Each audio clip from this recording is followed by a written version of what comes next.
Now this is Twilight Inscription. I am super excited about this game. I love Twilight Imperium. It's one of my favorite games of all time. I don't get it to the table a lot, maybe once a year or once every 2 years. And that's generally because when we play it, it takes 6 to 8 hours or more to play. But it's such an epic game that it feels like the time has just flown by and you haven't really played the game that long. So I've had it since 2nd edition, I bought 3rd edition, and now I have 4th edition with everything. So this Twilight Inscription here really intrigues me because it's supposed to be Twilight Imperium with a lot less time. So that is going to be amazing. Now, how you really have a roll and write work for Twilight Imperium, I am not entirely sure, but I'm super excited to find out.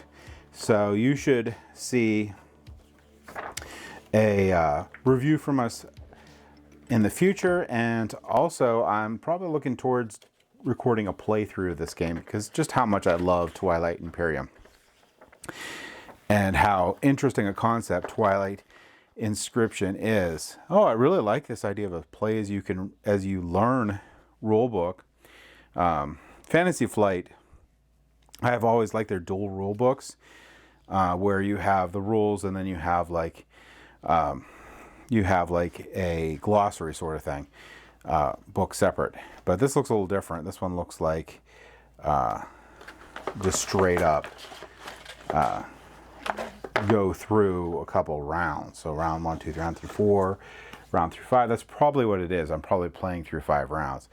That would probably be helpful, just to go over the rules and then just do that with players. I don't know how long that takes. So that will be a determination if that's worth it to have the players go through it. If it's super complex, then probably, but otherwise it might be a pass, but we'll see. These markers that it comes with are really nice. I'll have to see how, oh, it's orange. I'll have to see how they write here. And they have big chunky dice that come with this. I'll show you some of these dice here. These are nice. Yeah, I mean, if you're playing an epic roll and write, you need epic dice. These are nice, big, chunky dice. I have no clue what these symbols mean currently. Some of them look faction specific. That's tech, but some of them look faction specific. Maybe, I don't know. I don't know if that makes sense or not. But I guess I'll find out when I dive into the rules of this game. Looks like there's a lot of player cards too. Oh man, that's so nice that they put them in a bag and I don't have to open them up. Oh yeah, so these are the player cards. So in Twilight Imperium, and it looks like this is no real exception, you have a player card and then you have a story about that race. So I love that. It really gets you into the game, especially if you're playing a long game. It's nice to have a lot of flavor text, and it's fun to play like that faction. And each of these factions will should in this game, but definitely do in Twilight Imperium, have faction-specific abilities that match pretty well with their backstory. So you can have a lot of fun with that if you want, if you're the right group for that. And there's a lot of them that come with this. So that's really cool. Twilight Imperium had so many that came with the base game. It was insane.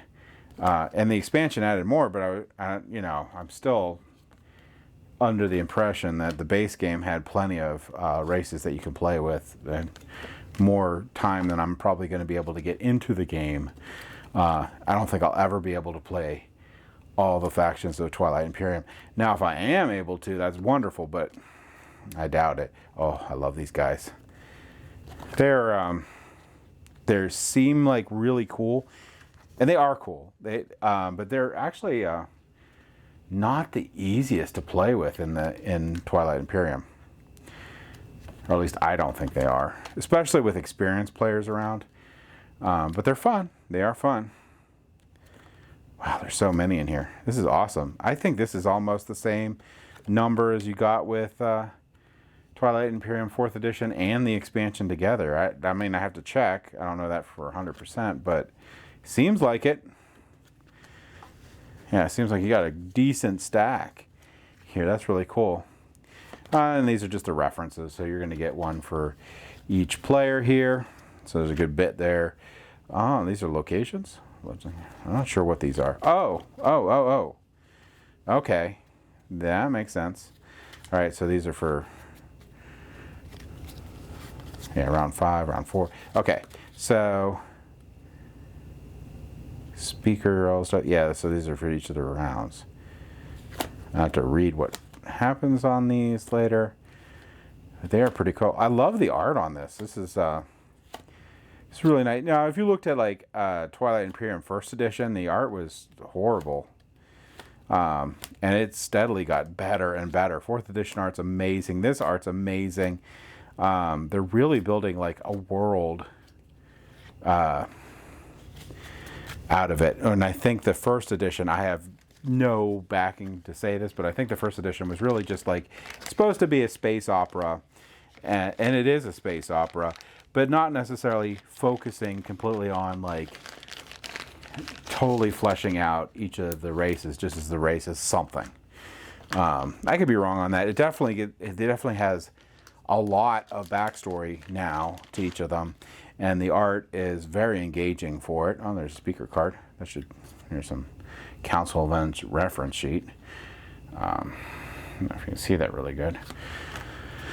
United Front. What are these things? I have no idea. All right. Well, it's a good thing I have no idea.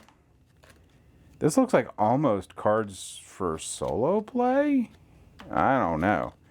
I'm pretty sure this game has solo play in it. Again, if I'm wrong with that, I do apologize. Even the graphics on these ones are pretty nice. Ah, here we go. Well, no, it's not a planet. Is there planets in this?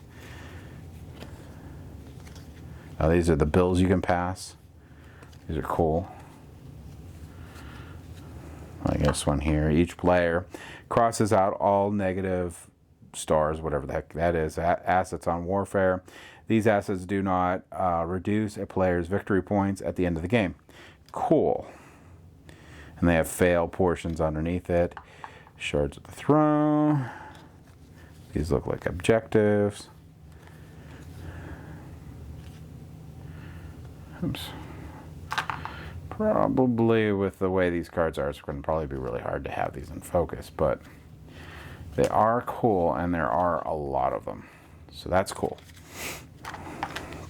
All right, now it looks like I'm getting into the boards, and I'm not entirely sure how these I mean, as you can tell, I have no idea how any of this stuff works. Oh, these are nice. So, yeah, these are nice. Are these the same? No, these are different. Okay. Are these faction specific? I don't know. So there's a bunch of these. So I'm assuming these will be your faction board or your player boards. There's a lot of them.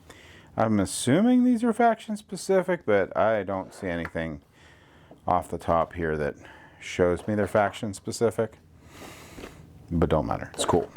Okay, so this is probably another player board because there's multiple of them. Industry, whole bunch of industry ones. How many got yet? Maybe. Or maybe you just have that much variety in the games each time. This definitely looks like a galactic boards of some sort. There's a lot of them though, so maybe each player gets one too. I wonder if you get your, like an array of stuff. I don't know, I'm so excited to play this game. All right, these are faction specific, 100% right there. Yeah, these are definitely faction specific. Yeah, I wonder if this is just like, if everyone wants to play with the same stuff, you do this side, which is the humans or something like that, the boring humans.